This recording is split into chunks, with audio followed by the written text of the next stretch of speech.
ఆగండి ఆగండి ఆగండి, ఒక స్మాల్ స్టోరీ. ఒక రైల్వే స్టేషన్ లో ఒక బిచ్చగాడు రోజు అడుక్కుంటూ ఉంటాడు.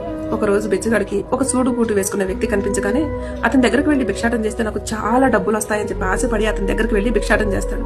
అప్పుడు ఆ సూటు వేసుకున్న వ్యక్తి అంటాడు, మీరు ఎప్పుడు అడుక్కోవడమేనా, ఎప్పుడైనా ఎవరికైనా ఏమైనా ఇచ్చేది ఉందా అని అంటాడు. అప్పుడు ఈ బిచ్చగాడు, ఎవరికైనా ఏమైనా ఇవ్వాలంటే మా దగ్గర ఏ ఉంటుంది సార్ అని అంటాడు. అప్పుడు ఆ సూటు వేసుకున్న వ్యక్తి, మీరు ఎవరికి ఏమీ ఇవ్వకపోతే మీకు అడుక్కునే హక్కు కూడా లేదు అని ట్రైన్ ఎక్కి వెళ్ళిపోతాడు. అప్పుడు ఈ భిక్షగాడికి ఒక ఆలోచన మొదలవుతుంది. నిజమే కదా, నేను ఎప్పుడు ఎవరికి ఏమీ ఇవ్వకపోవడం వల్లే నాకు ఎవరు భిక్ష వేయడం లేదనుకుంటాను. అలా 2 రోజులు ఆలోచిస్తూ ఉండిపోతాడు. 3వ రోజు అదే స్టేషన్ లో అందమైన పువ్వులు పూసే మొక్కలను చూసి, ఈ పువ్వులు కోసి నేను నాకు భిక్ష వేసే వాళ్ళకి ఇస్తే వాళ్ళు ఎంతో సంతోషంగా నాకు భిక్ష వేస్తారు కదా అనే ఆలోచన వస్తుంది. అలాగే చేయడం మొదలు పెడతాడు.